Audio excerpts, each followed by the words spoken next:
MUSAN, Museum of Underwater Sculpture, Ayia, Napa, consists of around 93 sculptures.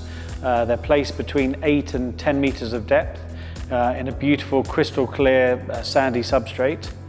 And the idea is to create this underwater forest, this incredible rewilding of the underwater world, and to create sculptures that not only exist on the sea floor, but actually traverse the water column and reach up to the surface.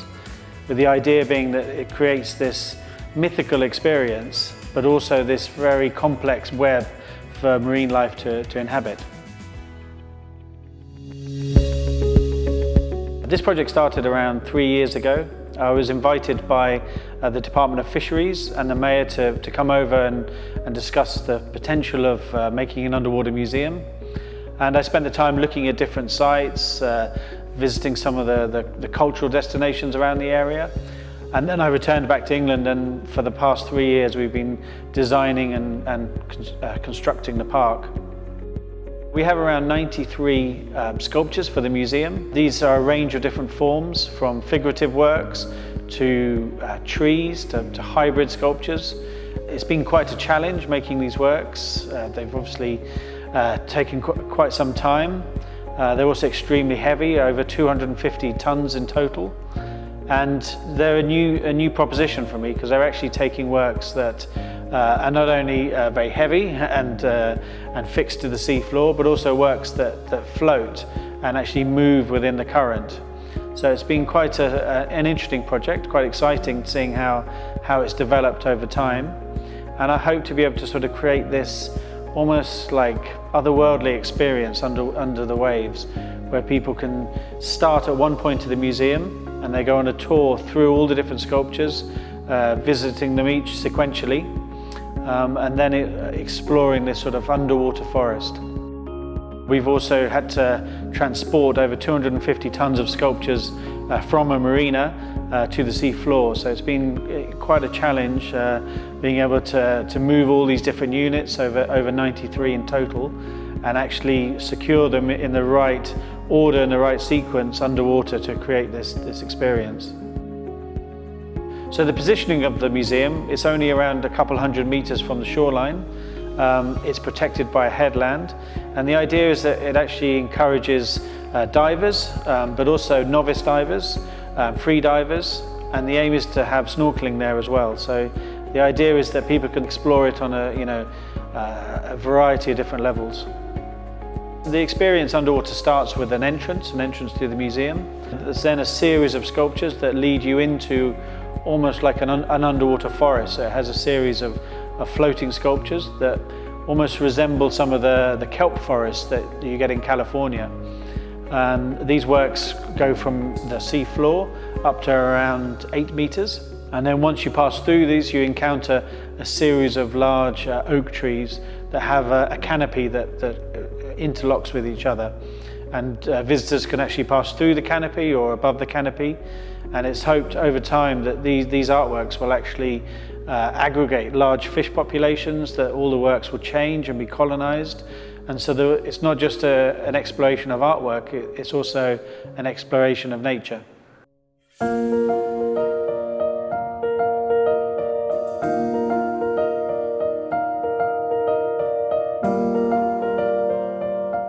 Ayia, Napa is the most famous destination for tourists in Cyprus, and not only, but also for the Mediterranean. Ayia, Napa was established as a tourist destination after the Turkish invasion, and actually in 1977 starting the development. Since then, Ayia, Napa is growing and becoming even big and bigger. We think this is the vision we have for Ayia, Napa to become the most and the best Mediterranean destination. We have planned many projects. We have established one of the biggest and one of the most important projects, the Museum Underwater Sculpture of Ayia, Napa.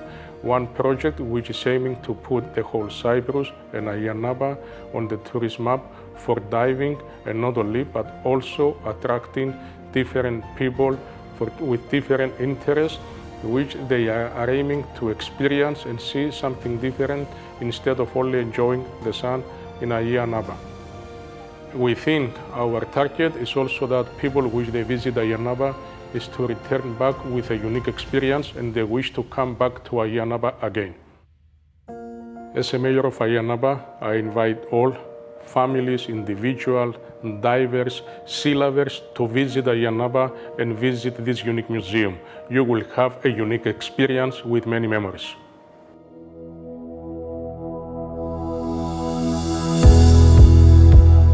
In 2017, we had our first contact with Jason, and together we built the idea of creating the first underwater forest in the Mediterranean in Cyprus. The museum is located in the core area of the Ayia Napa Marine Protected Area. We expect that the artworks will act as artificial reefs because they are created in such a way in order to attract marine life. For the Department of Fisheries and Marine Research, it's a priority matter to create awareness among the society within the museum.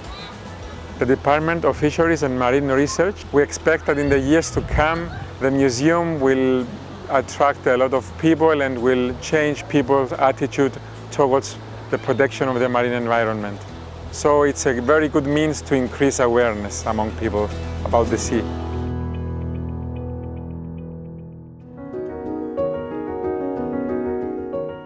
The conservation of marine biodiversity and the establishment of marine protected areas, MPAs, are our priority. MPAs can protect important and vulnerable ecosystems, threatened species, and assist the restoration of fish stocks. MPAs are also sites for scientific research and can generate income through marine tourism and broaden local economic options. Additionally, they provide opportunities for education, training, and culture. Comprehending the importance of these benefits, we have established an integrated network of 14 MPAs in our marine waters, including Natura 2000 sites and areas with artificial reefs. MUSAN, which lies within the Ayia Napa Artificial Reef MPA, will be our ambassador of MPAs in Cyprus. I strongly believe that the museum, with its unique artwork by Jason, will be a living underwater experience of art and nature interaction and will bring visitors closer to the conservation and protection of marine environment. I think the museum, has many different narratives within it. One of them is around children with cameras, and I think that, information is now the new power, is the new tool that we use to affect change.